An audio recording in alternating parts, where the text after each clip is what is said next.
Okay, big tool is ahead of us. It's time we cover Nmap. Now, what is Nmap? Well, Nmap is shortened for Network Mapper, and it's a tool used to pretty much map the network or discover open ports on the target system that you're scanning. With those open ports, we can also discover which services are running on those open ports, and Nmap can go as deep as discovering which version of a service is running on which open port on the target system. Now, Nmap does have some other options as well, but as we did mention in the previous video, we're here to only discuss the basics of Nmap, and if you'd like to dive deeper into Nmap, you can take a look at our Nmap cheat sheet, or you can also learn it from the Nmap manual. We already know how to open the manual. You just type man and then the tool name, and it will open the manual for that tool. However, we are not going to read it right now. We are more interested in running the help menu of Nmap, and this will be a shorter version of what are the possibilities with this tool. As we can see, there are a lot of options that we can run. If you'd like, read through them and see what are the possibilities, but right now we're going to perform the very basic scan with Nmap just to see what output do we get and what does this tool do for us. The very basic scan would be typing the Nmap and then the IP address of our target. And as we can see, it finished in less than a second, and this is the output that we get. We scanned our OWASP virtual machine, and only output that we get is which ports does our machine have open. And there are quite a few of them. So we have the 22 port open, which is running the service of SSH. We got our website hosted on port 80 since it's running HTTP over there. And as well we got our website on port 443, which is running HTTPS. But we do also get some other ports open that are running different services, and that is also why Nmap is useful. Perhaps sometimes once you're scanning a website, you will discover other ports that are hosting other services, even though the website might not have bugs itself. Maybe the machine hosting the website has other services that are vulnerable to a different attack. But that is out of the aspect of this course. However, you can use Nmap to determine that, and you will use Nmap a lot if you perform penetration testing. So this very basic scan gave us the output of all of the open ports on Nmap, and it also gave us that it found 991 closed ports. Now, why is that? Well, Nmap by default scans most known 1000 ports. And out of those 1000 ports, 991 were closed, while as these 9 ports are found to be open. If you want to dive even deeper into these open ports and perhaps you want to discover a version of a service that is running on this open port, you can run this command, nmap-sv, and then the IP address of your target. In our case, I'm using again OWASP BWA, and if I run it, it will take longer to finish than this scan. However, it should also take about a few seconds. Let's wait for it to finish. And this is the output that we get right now. You will notice that it's quite larger than the previous one, since besides getting the same output, which is which ports are open, we also get this column right here that says version. It gave us the version of each service that it is found on open port. For example, if we take a look at SSH running on port 22, we get the exact SSH version that this target machine has, as well as we get the exact Apache version that is being hosted on port 80 for HTTP. And we do see that it does match with the output that we got, if you remember, from our WhatWeb tool. Remember that we got Apache 2.2.14. Well, Nmap gave us the same result, so we can pretty much determine that this is the correct output and that the target machine is indeed running Apache 2.2.14. We also get the versions for other ports as well, so this is pretty useful information. And we can also see that apparently HTTP is being served on these ports as well, so it's not only port 80. We also have HTTP running on port 8080, which is running Apache Tomcat, and we got HTTP being served on port 8081, which is running Jetty. Now this is something that we didn't know before.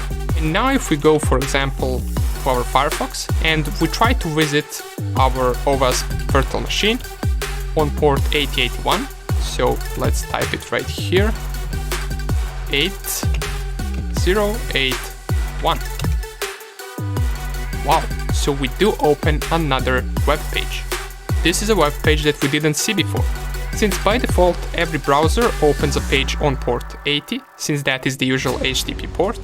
If we wanted to, for example, open a web page on a different port, we need to manually type it like this. And we do open another web page. Awesome. Let's see what else do we get. So pretty much that would be about it, all of this services version. And another thing that I want to show you that is possible with Nmap is to use something called scripts. Now, Nmap can also try to find vulnerabilities. It can be used as a vulnerability scanner. How can we do that?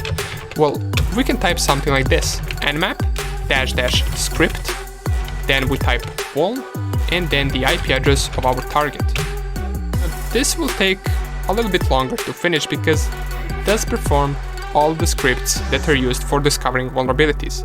And while this is running, let me show you this website called nmap.org, where you can pretty much read anything about Nmap that you like. You can go to this page and you can also find the manual here, read all of the available options with Nmap, read what it is used for in case you're interested in this. Awesome. Let's see if our scan is finishing. We did get some output right here. And by the way, you can check out the percentage of your scan by typing upper arrow, and it will tell you at what percentage is it at. So let's wait for it to finish. Okay, and this did last much longer than I thought. It took quite a few minutes, but it's finally over. And here is all the output that we get. If we scroll all the way up, let's start from the beginning. It's going to run the scripts per port. So it determines first which ports are open. Then for each port, it runs all of the scripts that are used for discovering vulnerabilities. As we can see, for HTTP port 80, it ran first the script HTTP cross-domain policy. Down here, it tells us that the state is vulnerable, so perhaps we found our first vulnerability. Keep in mind that sometimes Nmap does know to give false positives, and I will show in just a second why. Let's go all the way down. We got CSRF script running right here. It tells us found the following possible CSRF vulnerabilities. So this is not really 100%, it just says that it could be possible on these links. And by the way, if you don't know what these vulnerabilities are, CSRF, XSS, don't worry, those are all the bugs that we will cover once we get to the bug bounty, and trust me, we're getting there quick. Nonetheless, let's just go through this. Here is the HTTP DOM-based XSS, and let's see right here, found the following indications of potential DOM-based XSS. That's interesting. On this page, let's go down here. We got the SQL injection script running. It found the possible SQL injection queries on these links right here. So this is all the links that we would want to test in a real penetration testing attack. Down here we got HTTP stored XSS script, and here it says couldn't find any stored vulnerabilities. And that is false. I assure you that on the page or on OWASP, we will get certain pages that do have HTTP stored XSS, so you can never fully trust what you get from a certain tool. That's why we will be discovering all of our bugs manually and not with tools. So you can scroll all the way down and check out all the other scripts that Nmap ran and what are the results. Or if you don't want to run these type of scans, which you use every single script to discover vulnerabilities, you can, for example, copy a script name, which you can also find in the nmap.org website. You can find all of the scripts that the Nmap has, and you can run a single script by typing nmap --script, then the script name, and then your target IP address. and it will only run this one script. In case you're trying to target just one vulnerability, you can simply just run just one script that discovers that vulnerability and see what the Nmap will tell you. Once again, if I'm not mistaken, this HTTP stored XSS will give us the result that there is no such thing on the OWASP virtual machine. However, we will see later that stored XSS does indeed exist on our OWASP virtual machine. And here is the response. So this is what we get: open ports, and on the HTTP ports, because XSS is a website vulnerability, it tells us that it couldn't find any stored XSS vulnerabilities on both HTTP and HTTPS. Okay, nonetheless, these are some of the basics of Nmap and how you can use Nmap. Now, I strongly recommend that you dive deeper into this tool, and we will be leaving some resources for you to take a look at in order to learn Nmap, since it can be useful not only for website penetration testing, but for penetration testing and ethical hacking in general. This is one of the most important tools that hackers use. Nonetheless, as I mentioned, you will have resources where you can learn more about this tool, and in the next video, right before we get into Burp Suit, there is one more tool that we need to cover, which is called Nikto. See you in the next video.